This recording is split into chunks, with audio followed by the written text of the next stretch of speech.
ሰበር ዜና የብልጽግናው መንግስት ጦርና ህዝባዊ ወያኔ ሓርነት ትግራይ ታጣቂዎች ለተጨማሪ ውጊያ የሚያደርጉ ዝግጅት መቀጠሉ ተሰማ። በአሁኑ ወቅት የመቀሌና የአዲስ አበባ ግንኙነት ይበልጥ እየተበላሸ መጥቷል ሲል አንድ ዓለም አቀፍ ተቋም ገልጿል። ዝርዝሩን በቀዳሚነት እናደርሳችኋለን። በሌላ ዜና ኤርትራ ወደ ጦርነቱ ልትገባ እንደሆነ ተገለጸ። የጋራ መድረክ ስብሰባ በውዝግብ መበተኑ ተሰምቷል። በሌላ በኩል የኤርትራ ህዝብ በአንድ ስርዓት ብቻ መኖር አብቅቷል፣ አዲስ ስርዓት ያስፈልጋል የሚል ንቅናቄ ተጀምሯል። ተጨማሪ ያለን ብሔራዊ ባንክ ጠንካራ እርምጃ መውሰዱ ተገለጸ። የኢትዮጵያ ብሔራዊ ባንክ በአንድ ባንክ ውስጥ የተከሰቱ ችግሮችን ሲመረምር ቆይቶ ባገኘው የምርመራ ውጤት መሰረት ጠንካራ ውሳኔ ማሳለፉን አስታውቋል። መረጃውን ይዘናል። ፖለቲከኞቹ ተጨማሪ 12 ቀናት በእስር ቤት እንደሚያሳልፉ ተሰማ።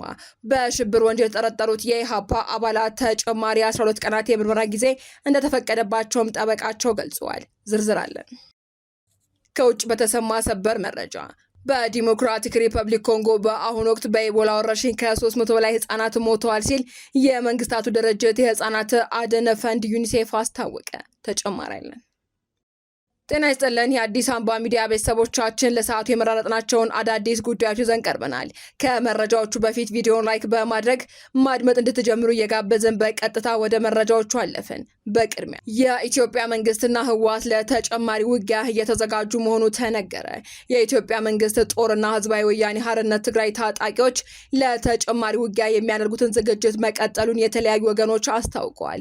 የአውሮፓ የሰላም ተቋም መገናኛ ዘዴዎችና ሌሎች ምንጮችን ጠቅሶ እንደዘገበው የመቀሌና የአዲስ አበባ ግንኙነት በአሁኑ ወቅት ይበልጥ እየተበላሸ መጥቷል ብሏል። ሁለቱ ወገኖች የሚያደርጉት የጦር ኃይል ንቅናቄ ሌላ ጦርነት ሊጫር ይችላል የሚል ስጋትም አኑሮታል ብሏል።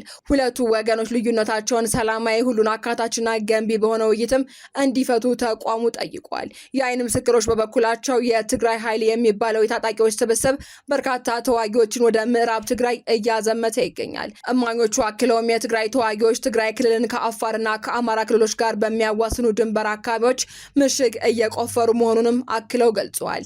የኢትዮጵያ መከላከያ ጦር በአንጻሩ በአማራና አፋር ክልሎች ከፍተኛ ወታደራዊ ንቅናቄ እያደረገ መሆኑንም የአይን ምስክሮቹ ተናግረዋል። ከአፋር ክልል የወጣ መረጃ እንዳመላከተውም በክልሉ የዞን 4 ተለያዩ ወረዳዎችና ቀበሌዎች ተጨማሪ ወታደሮች ሰፍረዋል።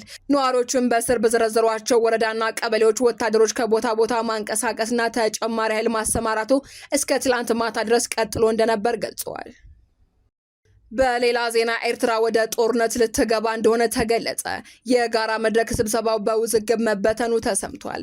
ኤርትራ ወደ ጦርነቱ ለመግባቷ ማረጋገጫ መስጠቷን ከሻቢያ ጋር ጥብቅ ቁርኝት እንዳላቸው የሚነገርላቸው የትህነግ መስራች ኢንጂነር ግደይ ዘርአጽዮን በጋራ መድረኩ ስብሰባ ላይ አስታውቋል።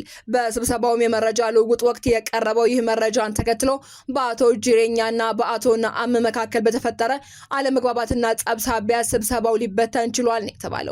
በሌላ በኩል የኤርትራ ህዝብ በአንድ ስርዓት ብቻ መኖር አብቅቷል፣ አዲስ ስርዓት ለማምጣት እየሰራ መሆኑን የግንባር ህዝባዊ ማዕበል ብርጌድ ንሓምዱ አስታውቋል። በኤርትራ ስር ነቀል የፖለቲካ ለውጥ ለማምጣት እታገላለሁ የሚለው ኤርትሪያን ብሉ ሊብሬሽን ፍሮንት ዓላማውን ለማሳካት የሚያስችሉ ስራዎችን መጀመሩንም ዛሬ ለኢትዮጵያ መገናኛ ብዙሃን በሰጠው መግለጫ አስታውቋል።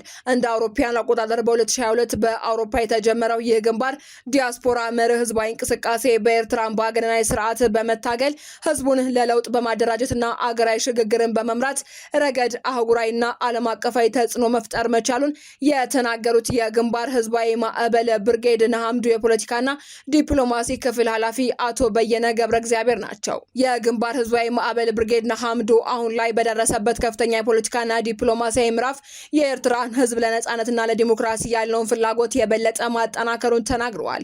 በመግለጫቸውም ኢትዮጵያ ለብዙ ኤርትራውያን ሁለተኛ ቤታቸው በመሆኗና አገራቱ በርካታ ባህልና ማንነት የሚጋሩ ህዝቦች መሆናቸውን ጠቅሰዋል።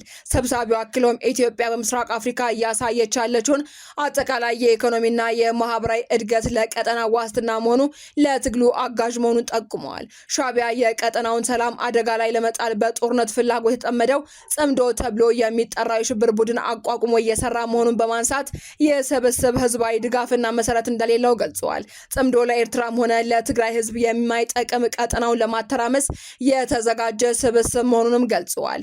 ግንባሩ ጽምዶ በሚል በኤርትራና በትግራይ ክልል የሚንቀሳቀሰውን የጸረ ሰላም ኃይሎች ጥምረት መታገል ሌላው ዓላማው እንደሆነም አመልክቷል።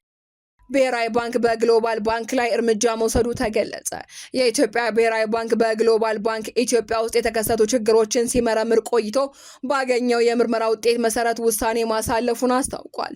ብሔራዊ ባንክ ካሳለፋቸው ውሳኔዎች መካከል ሐምሌ 27 ቀን 2018 ዓ.ም በጻፈው ደብዳቤ የግሎባል ባንክ ፕሬዝዳንት ዶክተር ተስፋዬ ቦሮ በየትኛውም የኢትዮጵያ የፋይናንስ ተቋም ውስጥ ለ5 ዓመታት እንዳይሰሩ ታግደዋል።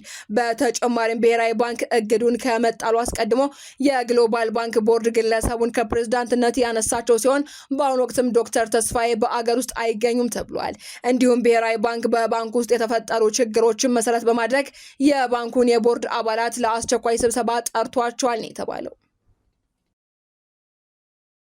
በሽብር ወንጀል የተጠረጠሩት የኢሃፓ አባላት ተጨማሪ 12 ቀን የምርመራ ጊዜ እንደተፈቀደባቸው ጠበቃቸው ገለጹ።